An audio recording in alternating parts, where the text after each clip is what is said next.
chanvre, de son nom latin le cannabis, est-il en train de retrouver ses lettres de noblesse en France? La culture de sa version légale, c'est-à-dire dépourvue de molécules actives, se développe. En Centre-Bretagne, une entreprise transforme cette graine en huile, en farine ou encore en pâte, et c'est un véritable succès commercial.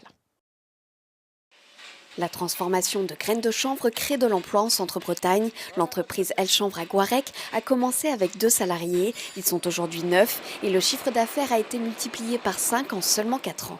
D'être rendu là où on en est rendu aujourd'hui, c'est une fierté, c'est même assez incroyable.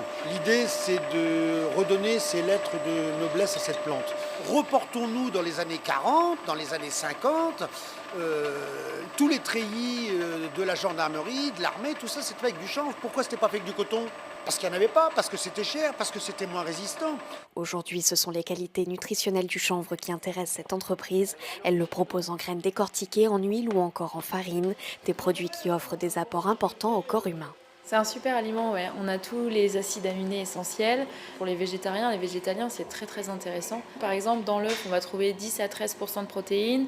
Dans les matières carnées, 15 à 18%. Et dans le chanvre, la graine décortiquée, on va être à 30% de protéines. Et c'est une plante en plus qui a écologiquement, qui est super intéressante aussi. Donc c'est dommage qu'il n'y ait pas beaucoup de monde à faire des choses là-dessus, quoi. Mais quel est le goût du chanvre en bouche? Un goût de noisette et un fond sucré, un petit fond sucré. Pour faire connaître toutes les qualités de cette plante, l'entreprise innove régulièrement. L'une de ses dernières créations, des bolognaises au chanvre. Les produits partent ensuite de Guarec pour être vendus un peu partout en France.